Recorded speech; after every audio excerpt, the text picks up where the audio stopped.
nucléaire Sidi Thabit. Donc, le centre CNSTN se situe au Technopole de Sidi Thabit, le Biotechpole. Et c'est un centre qui travaille sur donc, les applications, voilà, les technologies nucléaires dans le domaine donc, de la santé, de l'agriculture, de l'environnement et l'industrie. Donc, اليوم جيت باش نحكي على une des applications des techniques nucléaires donc, dans le domaine de l'agriculture. Donc, الحقيقة معناتها je suis vraiment j'ai le plaisir d'annoncer on a eu un projet donc retenu. C'est un projet qui l'appelle donc Percé 2025. C'est le projet Palmgard. Donc Palmgard, on va parler un peu du projet, des actions du projet, des partenaires et du consortium et comment ce projet, voilà pourquoi ce projet il a été retenu donc pour le financement. Donc, ce projet-là, il s'articule autour de l'IoT, le TIS et biopesticides pour une protection intelligente contre le charançon rouge, le Rhynchophorus ferrugineus. Donc, certainement, vous avez tous entendu parler donc, du charançon rouge. Donc, le charançon rouge est un ravageur donc, très redoutable. بالعربي نسميوها السوسة الحمراء للنخيل.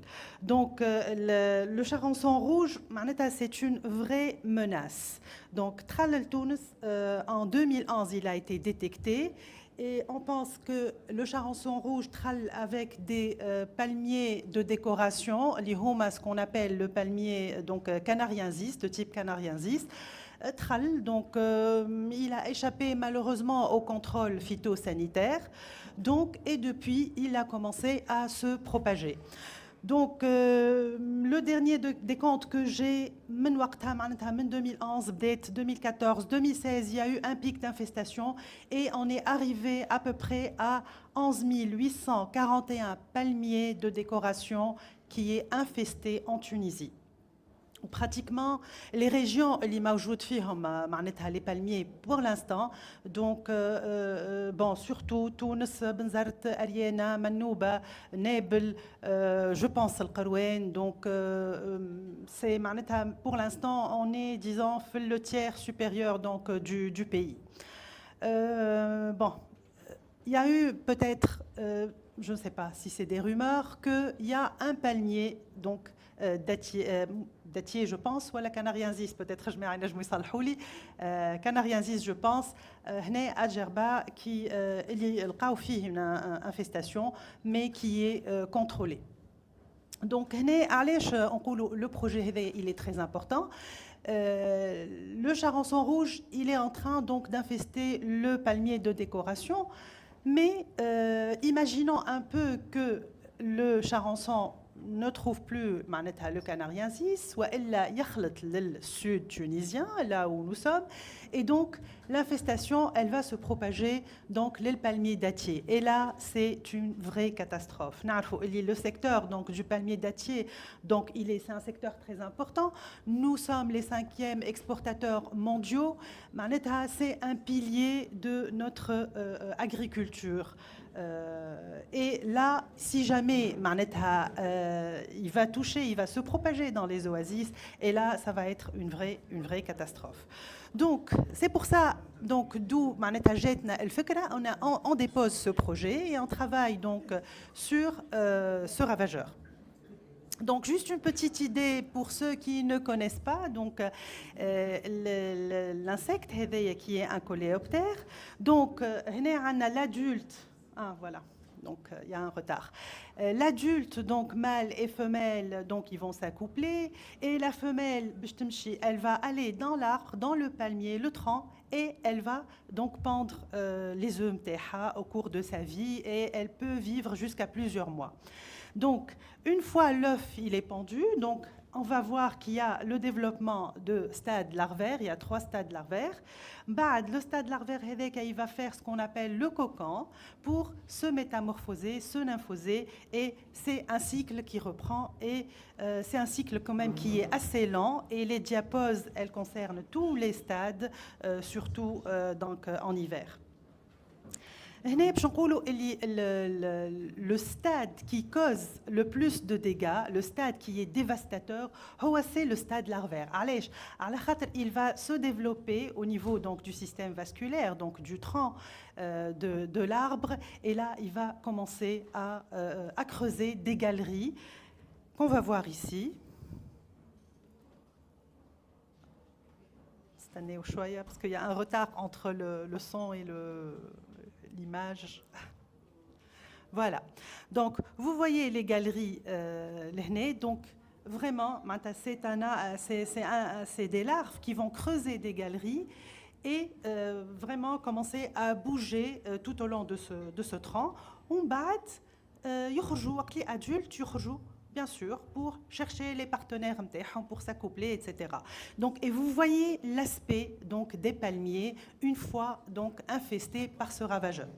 Sauf que c'est un insecte donc qui se développe intrinsèquement, donc les dégâts, c'est-à-dire on ne peut pas savoir si un arbre il est infesté ou non. La détection elle est un peu difficile et donc c'est pour ça qu'il faut travailler sur la détection précoce de ce ravageur. Alors on a choisi de faire une stratégie donc. Attendons un peu. Voilà. Donc, une stratégie à 3 piliers. La technique de l'insecte stérile. C'est l'intervention des techniques nucléaires. Donc, je vais vous expliquer comment. Le biocontrôle et les biopesticides. Et la détection donc, par les Internet of Things et l'intelligence artificielle. Donc, la technique de l'insecte stérile, brièvement, on a travaillé avec cette technique sur d'autres ravageurs, tels que la cératite, Ceratitis capitata, ou ce qu'on appelle la mouche méditerranéenne des fruits, qui attaque surtout les agrumes, a plusieurs ravageurs et qui cause aussi des dégâts. C'est un ravageur d'importance économique. Et là, la technique, elle a ses spécificités, elle a ses prérequis, elle n'est pas applicable sur tous les ravageurs. Donc, son développement, quand même, il nécessite beaucoup de travaux de recherche et d'essais, donc pour arriver à appliquer cette technique sur un ravageur. Il y a des chercheurs, surtout, je cite des Italiens, qui ont fait les travaux de recherche sur la technique de l'insecte stérile, donc sur le charançon. Et ils nous ont visités, où on allait faire des collaborations, etc. Donc, et là, on a pensé ensemble à appliquer cette technique donc, au charançon rouge. Donc, ça consiste un peu à stériliser les mâles du charançon, donc, et à les lâcher dans la nature. Et il va y avoir une compétition entre ces mâles stériles et les mâles fertiles sauvages. Ces mâles stériles, donc, en quelque sorte, ils vont arracher des accouplements donc, aux mâles qui sont sauvages. Et donc, il n'y a pas de descendance, il n'y a pas de progéniture. Donc, c'est une technique, en quelque sorte, qui est ce qu'on appelle environmentally friendly. Elle est respectueuse de l'environnement. Ensuite, le biocontrôle, bien sûr, par des champignons, des bactéries, tout organisme ou micro-organisme qui peut être donc efficace sur donc, le charançon rouge. Et l'autre troisième pilier, donc, c'est la détection précoce qui m'a comment on peut détecter d'une façon précoce le charançon rouge et comment on peut savoir si un arbre avant l'apparition des symptômes, donc il est infesté ou non. Donc, d'où l'objectif donc, général de notre projet, donc, qui est protéger le secteur phénicicole tunisien donc, contre le charançon rouge du palmier en combinant des méthodes innovantes qui est la technique de l'insecte stérile, le piégeage de masse également et les biopesticides. Le piégeage de masse, c'est le fait de mettre des pièges, les insectes. Comment on les combat aussi en mettant des pièges ou bien pour surveiller c'est pour les ramasser grâce à ces pièges et ces pièges ils vont contenir ce qu'on appelle des phéromones. Les phéromones c'est des attractifs en quelque sorte pour les insectes. Donc c'est ça le principe du piégeage de masse. Et donc les objectifs spécifiques donc, de ce PRC c'est donc de développer ces méthodes de lutte intégrées, de mettre en place donc ces systèmes de détection précoce, de valider l'efficacité de ces solutions, bien sûr, que ce soit au laboratoire ou en plein champ, donc en choisissant notamment une zone pilote pour travailler dans le nord tunisien sur le palmier canariensis qui est infesté. Et surtout, le quatrième pilier, c'est toujours, bien sûr, faciliter l'adoption par les agriculteurs donc, de ces techniques-là, informer, éduquer donc, sur d'abord le rhincophorus et ensuite sur ces techniques innovantes qui doivent être adoptées par nos agriculteurs. Donc, la méthodologie, brièvement, donc il y a 7 actions à peu près interconnectées. Donc, comme je l'avais dit, le piégeage de masse, la technique de l'insecte stérile, etc. Donc, pour arriver donc à avoir un impact socio-économique qui est très important. Donc, je vais parler un peu donc, de cette détection en temps réel. Donc, je ne suis pas spécialiste, bien évidemment. Je vais parler donc du consortium, du projet. Mais là, on va travailler surtout sur les capteurs donc, bioacoustiques. Pourquoi? Parce que la larve, en bougeant et en s'alimentant au niveau du tronc, donc là, elle va émettre des sons. Et ces sons, on va essayer de les détecter et s'ils sont caractéristiques à cette larve, on va mettre des capteurs et on va voir s'il y a des larves qui bougent au niveau du tronc ou pas. Donc aussi des capteurs olfactifs et thermiques. Quand je dis olfactif ou c'est nez électronique, c'est-à-dire qu'il y a des volatiles qui sont émis au niveau de l'arbre. Donc, et ces volatiles sont certainement différents entre un arbre infesté et un arbre qui est indemne. Donc, on va essayer de détecter ces volatiles donc, avec ces capteurs olfactifs. Et bien sûr, le piégeage intelligent. Je vous ai parlé des pièges, que ce soit pour la détection ou c'est des pièges pour le piégeage massif. Ces pièges-là, donc, ils peuvent être intelligents. Ça veut dire qu'ils peuvent être outillés, donc, avec des outils d'intelligence artificielle, que ce soit des caméras pour la reconnaissance ou bien donc pour donc une connexion rapide donc, et en temps réel pour dire qu'il y a déjà, on a des captures au niveau donc, des pièges. Mais ça, bien sûr, vous le savez mieux que moi.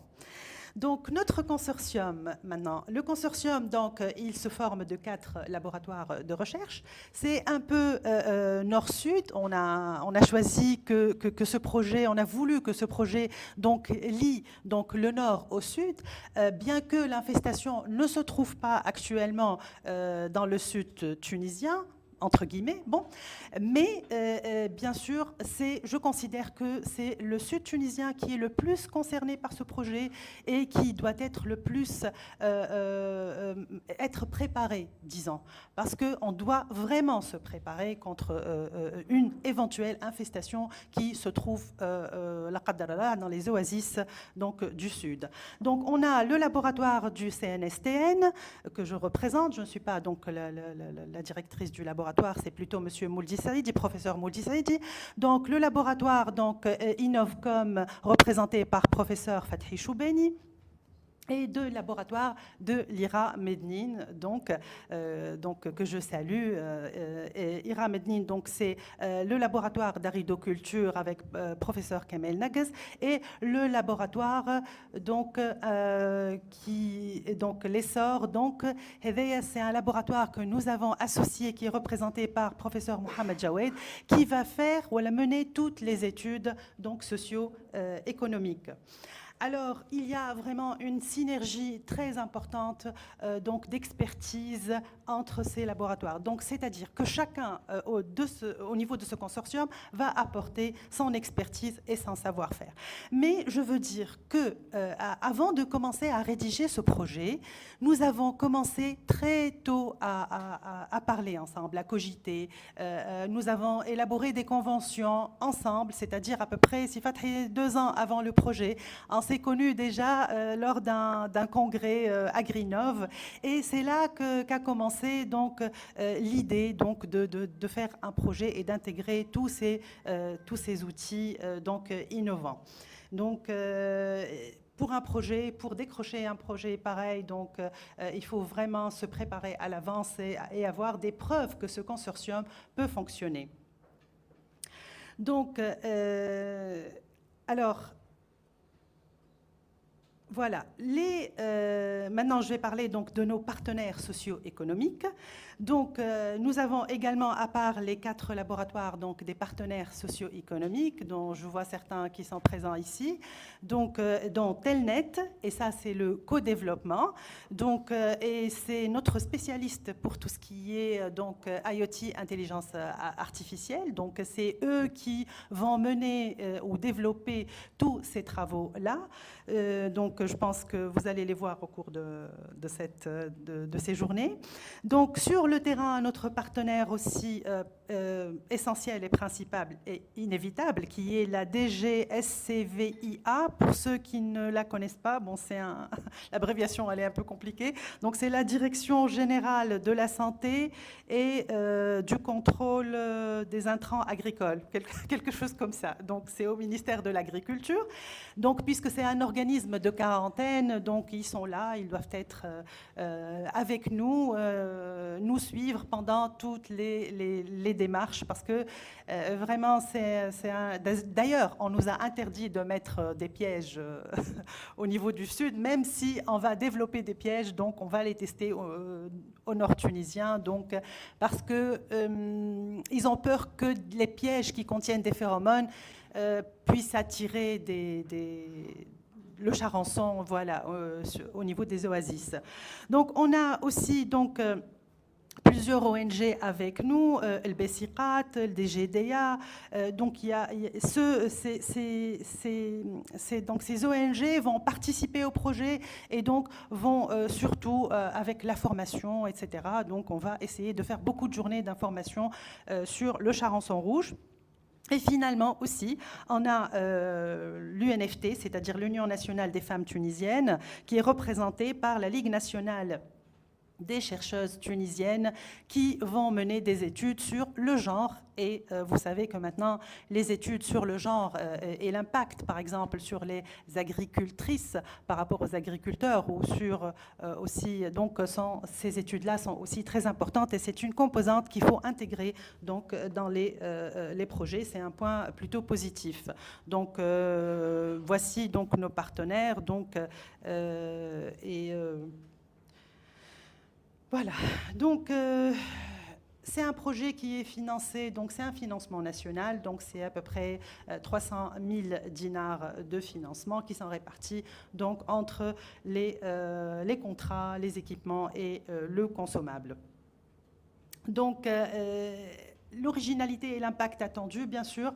L'impact, il est très, très important. C'est la protection de revenus de milliers d'agriculteurs, surtout la protection des oasis, parce qu'il y a plusieurs pays. Le charançon se trouve dans environ plus de 60 pays.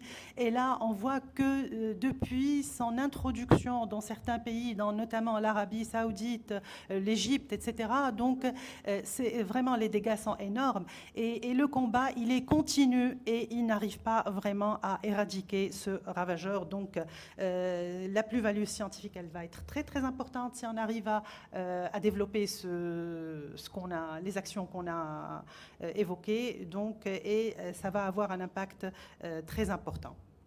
Donc, on s'attend la première année à cartographier donc, des sites pilotes au niveau du Nord, à travailler donc, pour développer les capteurs, les différents capteurs et faire notamment des bioessais. Donc, ensuite, on va aussi faire un élevage. On va essayer de faire un élevage. Donc, c'est possible, mais c'est un peu... L'élevage, il est un peu compliqué, donc du Rhynchophorus au laboratoire. C'est pour pouvoir appliquer la technique de l'insecte stérile, c'est-à-dire faire un élevage de l'insecte, l'irradier, lâcher les mâles stériles. On va aussi travailler sur les ARN interférences, mais ça, les biologistes, ils peuvent le savoir. C'est des ARN qui bloquent certains gènes chez l'insecte. Et quand certains gènes sont bloqués, l'insecte, ou bien il meurt, ou bien il ne se nourrit plus. Donc, on va essayer aussi de développer toutes ces techniques-là. Et la troisième année, c'est-à-dire la validation de l'efficacité. Et on doit atteindre donc notre objectif qui est la réduction d'au moins 60% donc, de l'infestation à travers les outils que nous allons développer. Et là, je trouve qu'il y a beaucoup d'opportunités de transfert des techniques qui vont être développées, et j'espère qu'il va y avoir des brevets, mais également il peut y avoir aussi l'implémentation de start-up. Et là, on le souhaite, et c'est pour ça qu'on aimerait bien qu'il y ait avec nous le maximum de jeunes chercheurs, de thésards, de masters, etc., pour qu'eux, ils prennent le relais et pourquoi pas développer leur propre start-up. Donc c'était ma dernière diapositive. Donc ça, c'est le logo de PalmGuard qu'on a voulu un peu l'intelligence artificielle, allier l'intelligence au rayonnement, etc. J'ai une petite annonce peut-être à faire, c'est-à-dire si vous êtes thésard ou si vous allez faire une thèse et que vous êtes intéressé à travailler sur le charançon rouge du palmier, donc sur tout ce qui est capteur, donc traitement de signaux. Là, nous avons un contrat pour un thésard, donc dans la durée est à peu près de 30 mois sur ce projet. Donc, sinon, informez-en donc vos camarades, etc. Donc, vous êtes le bienvenu et vous allez travailler donc dans une boîte de renommée qui est Telnet. Donc, je vous encourage vraiment à penser à intégrer ce projet. Et pour finir, donc, j'invite les membres qui sont ici présents du projet, qui représentent donc le projet, à venir me joindre ici. Donc, voilà, si Fathi. Allez-y. Hein? Hey.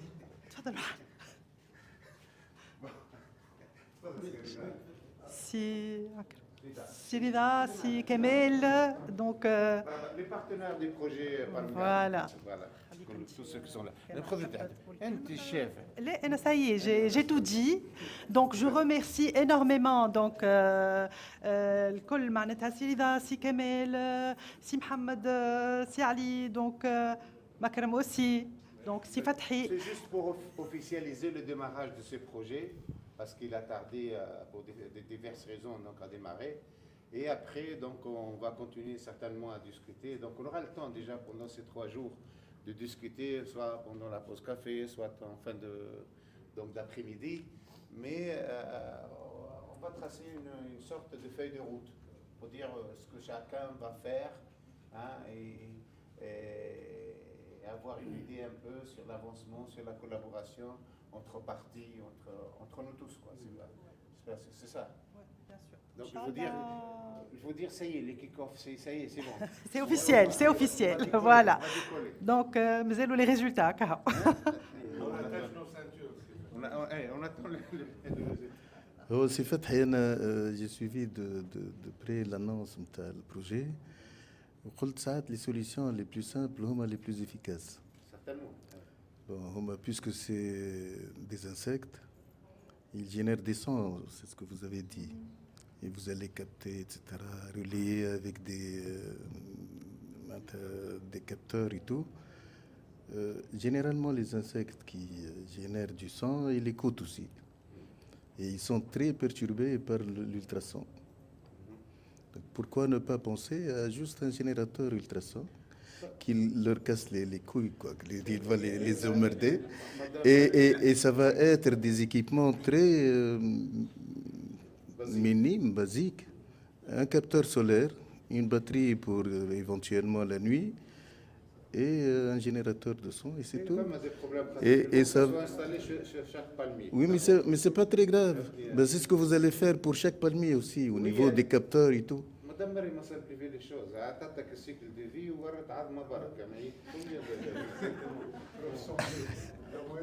300 عظمه هما مش واحده برك. Non, قبل العظمه ديجا. موفمون جينيري ميكانيكمون معناها الدوده كي تبدا تتحرك هكا دون التروند دارب هاك الموفمون تاعها هو اللي تسمع السونس دي مش تتكلم. هو كان تتكلم هو يشوفوا البروايات لا. بتاعها هي كي تاكل اذا تاكل تعمل عندها تعض وتمشي هي تعمل حسون ماهيش هي ميكانيكمون. اي وهي ريالمون تسمع ما جابناش. لا انا حبيت اسمعني.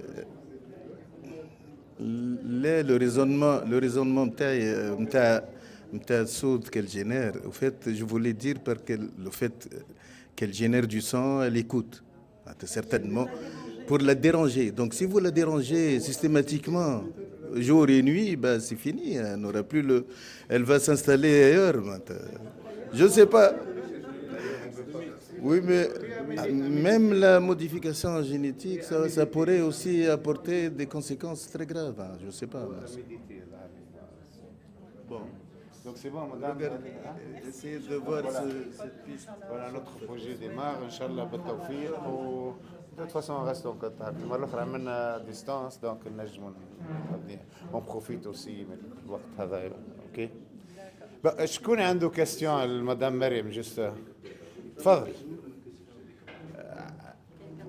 عديله ولا تكلم بقوة وقت الناس ممكن.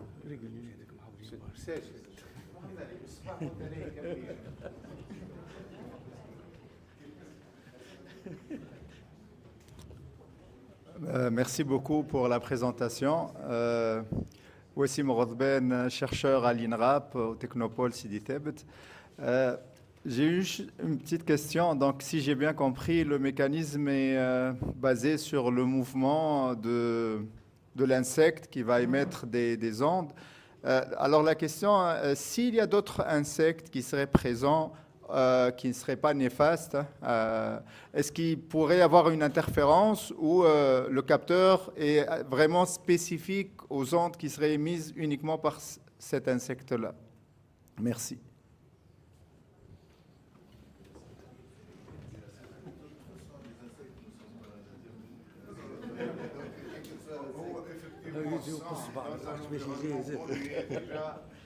Ça doit forcément poser un problème.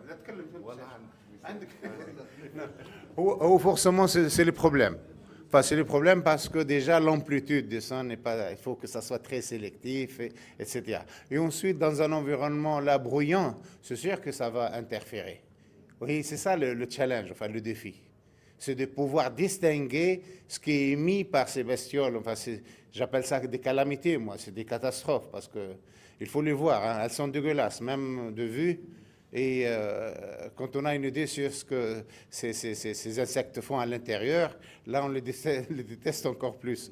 Mais c'est vrai que ça doit poser un problème, tout ce qui est interférence. Donc là, c'est ce qui reste à faire, c'est le travail. Enfin, on n'a pas une solution enfin, déjà disponible, hein, on ne sait pas exactement comment on va procéder. Mais c'est à méditer. Voilà. Merci, c'est Fatih. Donc, je voulais juste ajouter un petit point. Donc, ce n'est pas le capteur qui va détecter, c'est les algorithmes derrière les capteurs. Les capteurs, ils traduisent des données de l'environnement physique vers des signaux électriques. Et par la suite, il faut traiter ces données-là. Donc, la force de l'algorithme de traitement, c'est lui qui va détecter quel type d'insecte qu'il est en train de générer ces ondes électromagnétiques, ces ondes sonores ou bien d'autres types d'ondes. Donc, juste, je voulais rajouter ce point. Et comme a dit Sifat, bon, il y a plusieurs paramètres qu'il faut prendre en considération. Il n'y a pas que d'autres insectes. Il y a le vent aussi qui peut générer des ondes sonores. Il y a le bruit des branches aussi qui peuvent perturber. Donc, c'est pour ça que c'est un travail de recherche et qu'on vient de lancer. On va commencer les recherches dessus et on atteindra de très bons résultats, Inch'Allah. Merci. Juste une bonne nouvelle, je crois qu'on va changer un tout petit peu les programmes. Donc, on va à la pause café. Et après, on reprend la suite. Mais profitez un peu. Moi, je répète tout le temps ça. En Finlande, on ne dit pas pause café ou